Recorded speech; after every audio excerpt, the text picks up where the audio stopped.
आणि मला अभिमान आहे मी मराठी असल्याचा, कारण मी त्या महाराष्ट्रातून येतो ज्या महाराष्ट्रात छत्रपती शिवाजी महाराजांनी 18 पगड जातीच्या लोकांना एकत्र करून रयतेचं राज्य स्वराज्य निर्माण केलं। मतलब इनकम टैक्स सीबीआई ईडी की जब कार्रवाई होती है विपक्ष के नेताओं पर होती है और जैसे ही कोई सत्तापक्ष का दामन थाम लेता है तो भ्रष्टाचार के आरोप पर ईडी की कार्रवाई सब नामो निशान मिट जाता है। कलयुग में ईडी सीबीआई इनकम टैक्स का डर दिखाकर चुनाव चिन्ह पार्टी और नेताओं का हरण होता है। इसलिए मैं जय श्री राम जरूर कहता हूँ, लेकिन उससे पहले जय शिवराय कहता हूँ, क्योंकि हमारे देश की ये गौरवशाली परंपरा रही है कि धर्म में राजनीति नहीं होनी चाहिए और राजनीति में धर्म नहीं आना चाहिए, क्योंकि विश्व का इतिहास इस बात का गवाह है कि धार्मिक कट्टरता राष्ट्र को नुकसान पहुंचाती है, वही धार्मिक उदारता एवं वैश्विकता राष्ट्र को मानवता के ऊंचाई पर पहुंचाती है।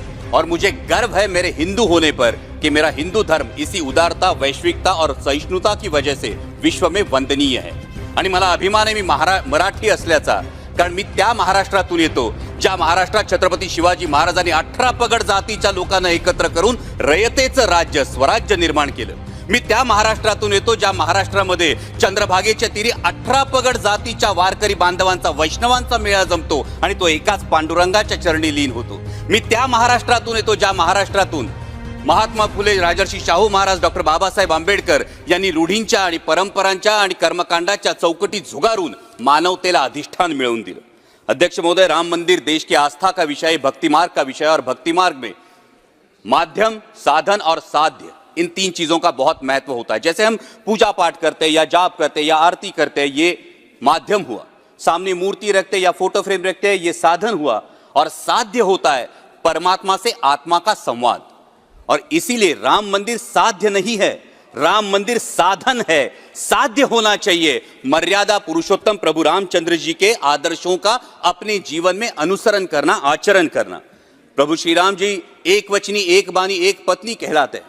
एक वचनी प्रभु श्री राम जी के जब हम भक्त कहलाते हैं, एक वचनी प्रभु श्री राम जी के जब हम भक्त कहलाते हैं, तो देश के युवाओं को 2 करोड़ रोजगार मिलने का वादे का क्या हुआ? किसानों की आय दुगनी करने की गारंटी का क्या हुआ? 2022 तक हर किसी को पक्के घर मिलने का इरादे का क्या हुआ? इन वचनों पर अंतर्मुख होकर विचार करना होगा। प्रभु श्री राम जी का एक दूसरा बहुत महत्वपूर्ण गुण है, वो है हर नागरिक को समान न्याय की दृष्टि से देखना। समान न्याय की दृष्टि से देखना।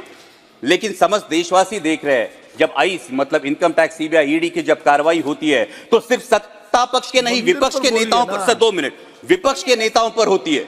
और जैसे ही कोई सत्ता पक्ष का दामन थाम लेता है तो भ्रष्टाचार के आरोप पर ईडी की कार्रवाई सब नामो निशान मिट जाता है। तो क्या ये समान न्याय दृष्टि है? अध्यक्ष महोदय, मैं जो प्रस्ताव, अध्यक्ष महोदय, मैं राम मंदिर पे आ रहा हूँ। अध्यक्ष महोदय, मैं राम मंदिर पे आ रहा हूँ। मैं नारायणगांव से आता हूँ, जो तमाशा पंडरी कहलाती है। और तमाशा लोकनाट्य ये महाराष्ट्र की बहुत बड़ी परंपरा रही। प्रस्ताव से सहमत हैं या असहमत हैं, इस पर बोलिए आप। जी, मैं सहमत हूँ, इसीलिए इसी पर तो आ रहा हूँ। और तमाशा ये हमारी परंपरा है, इसमें वगनाट्य होता है और ये वगनाट्य व्यंगात्मक रूप से होता है। तो ये व्यंगात्मक रूप से लिखने वाले एक लेखक ने मुझे कहा कि वो कलयुग का रामायण लिख रहे हैं। तो मैंने पूछा कैसे, कलयुग में कैसे राम होगा? कलयुग में राम लल्ला आएंगे, लेकिन रामायण कैसे होगा? तो वो वगनाट्य लेखक ने मुझे कहा, देखो रामायण में कांचन मृग का लालच दिखाकर रावण ने सीता का हरण किया था। कलयुग में ईडी सीबीआई इनकम टैक्स का डर दिखाकर चुनाव चिन्ह पार्टी और नेताओं का हरण होता है। रामायण में सीता मैया अशोकवन में विलाप कर रही थी, आज लोकतंत्र कलयुग में विलाप कर रहा है। तो मैंने पूछा, सर सिर्फ 2 मिनट दीजिए। तो मैंने पूछा इस पे उपाय क्या है, क्योंकि रामायण में तो हनुमान जी ने समुद्र लांघकर सीता मैया को राम जी की अंगूठी दी और उनका ढाढ़स बांधा। उन्होंने बोला आज भी हो सकता है। मैंने पूछा कैसे? उन्होंने बोला उन्हीं हनुमान जी से प्रेरणा लेकर समस्त देशवासियों को झूठी गारंटी और झूठे प्रोपेगेंडा का समुद्र लांघकर मतदान की अंगूठी देनी होगी और लोकतंत्र का ढाढ़स बांधना होगा। और अंत में अध्यक्ष महोदय, आई एम कंक्लूडिंग, अंत में मेरी ही रची एक कविता की पंक्तियां सुनाकर मैं अपनी वाणी को विराम दूंगा। और इसी के साथ एक कलयुग के उदाहरण का मैं जिक्र करना चाहूंगा। अध्यक्ष महोदय, कलयुग में एक ऐसा उदाहरण है जिन्होंने यह आदर्श प्रस्तावित किया कि इंसान धर्म के लिए नहीं बल्कि धर्म इंसानों के लिए बना है। और वो आदर्श है छत्रपति शिवाजी महाराज। इसलिए मैं जय श्री राम जरूर कहता हूं, लेकिन उससे पहले जय शिवराय कहता हूं, कारण छत्रपती शिवाजी महाराजच होते ज्यांच्यामुळे अंगणातली तुळस, मंदिरातले देव, गोठ्यातली गाय आणि घरातली माय सुरक्षित राहिली, ज्यांनी राज्याभिषेकाच्या वेळी राजदंड स्वतःच्या हाती ठेवून धर्मसत्ता राजसत्तेच्या वर नाही तर तिच्या खांद्याला खांदा लावून लोकांच्या कल्याणासाठी राबवली गेली पाहिजे, हा आदर्श प्रस्थापित किया।